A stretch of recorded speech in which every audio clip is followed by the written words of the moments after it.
Trump ने एक चौंकाने वाला काम किया है। जिस आतंकी पर 85 करोड़ का इनाम था, उससे डोनाल्ड ट्रंप मिले हैं और सिर्फ मिले नहीं, फोटो भी खिंचवा रहे हैं। इतना ही नहीं, इस आतंकी को ट्रंप ने काबिल भी बताया है। अक्सर आपने ट्रंप के मुंह से ये बात सुनी होगी कि अमेरिका टेररिज्म बर्दाश्त नहीं करेगा, लेकिन खुद आतंकी को वो गले लगा रहे हैं। आखिर ये दोहरा मापदंड क्यों? जिस पर कभी अमेरिका ने करीब 85 करोड़ का इनाम रखा, आज उसी के साथ डोनाल्ड ट्रंप हाथ मिला रहे हैं। नमस्कार, मैं हूं आपके साथ अदिति मिश्रा और आप देखना शुरू कर चुके हैं पांचजन्य। आज की इस खास रिपोर्ट में हम बात करेंगे एक ऐसी तस्वीर की जो 15 मई 2025 को सोशल मीडिया पर आग की तरह फैल रही है। एक ऐसी तस्वीर जिसने ना सिर्फ अमेरिकी विदेश नीति को उस पर सवाल उठा दिए हैं, बल्कि पूरी दुनिया को चौंका दिया है। अमेरिका के पूर्व राष्ट्रपति डोनाल्ड ट्रंप, जो इन दिनों खाड़ी देशों के दौरे पर हैं, सऊदी अरब, कतर और यूएई में अपने पुराने सहयोगियों से रिश्ते मजबूत करने की कोशिश में वो लगे हुए हैं। लेकिन इस दौरे के दौरान कुछ ऐसा हुआ जिसने पूरी दुनिया को हैरान कर दिया है। सोशल मीडिया पर वायरल हुई एक तस्वीर में ट्रंप नजर आ रहे हैं, वो भी अबू मोहम्मद अल जोलानी के साथ। वही अल जोलानी जिसे अमेरिका ने साल 2013 में ग्लोबल टेररिस्ट घोषित कर दिया था। यही नहीं, अमेरिका ने इस पर 85 करोड़ रुपए का इनाम भी रखा था। और अब वही शख्स अमेरिका के राष्ट्रपति के साथ बैठा है, हाथ मिलाता है, मुस्कुराता है और उनके साथ हैं सऊदी अरब के प्रिंस मोहम्मद बिन सलमान। तो सवाल अब ये उठता है कि क्या अमेरिका के लिए अब आतंकवाद की परिभाषा बदल गई है? क्या राजनीतिक फायदे के लिए अमेरिका अपने ही उसूलों के ताक पर रख चुका है? पर सबसे बड़ी बात ये आती है, आखिर ये अहमद अल शरा उर्फ अबू मोहम्मद अल जोलानी है कौन? चलिए आपको बताते हैं कि इस आतंकी की पूरी कहानी आखिर क्या है। कौन है अहमद अल शरा अबू? मोहम्मद अल जोलानी असली नाम अहमद अल शरा, ये सीरिया का रहने वाला है।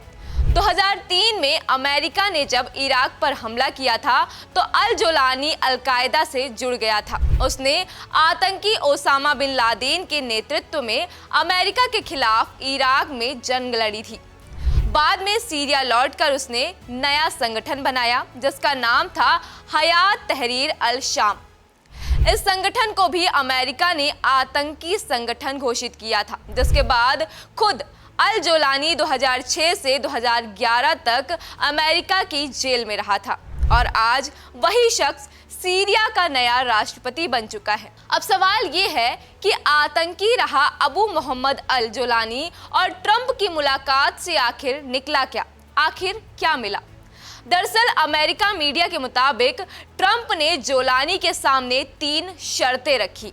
पहली शर्त कि सीरिया में अल्पसंख्यक ईसाइयों पर जुल्म नहीं होना चाहिए। दूसरी शर्त कि सीरिया की सरकार इजराइल को मान्यता दे।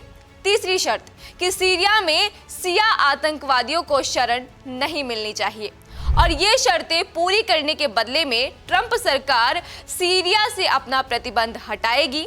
अब जोलानी के सामने अमेरिका ने जो शर्तें रखी वो खुद ट्रंप की पूरे प्लान को डिकोड करती है।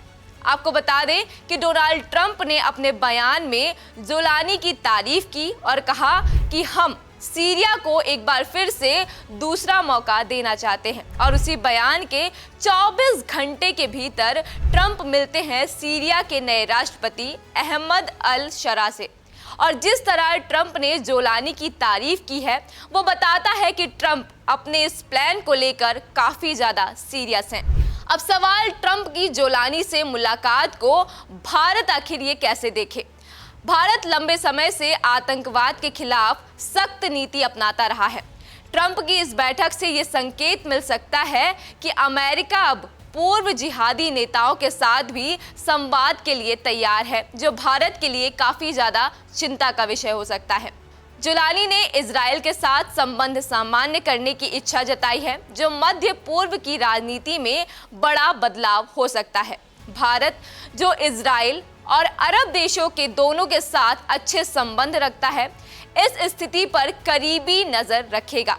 यदि अमेरिका आतंकवाद के खिलाफ अपने रुख में नरमी दिखाता है तो ये भारत अमेरिका रणनीतिक साझेदारी पर भी असर डाल सकता है।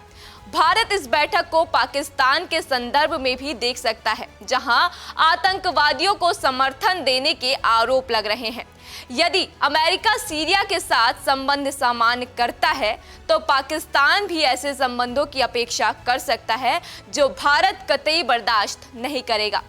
अब सवाल हम आप पर छोड़ते हैं, ट्रंप और जोलानी की मुलाकात पर आपकी क्या राय है और आप क्या कहते हैं, हमें कमेंट करके जरूर बताइए और राजनीतिक खबरों के लिए जुड़े रहिए पंजन्य के साथ।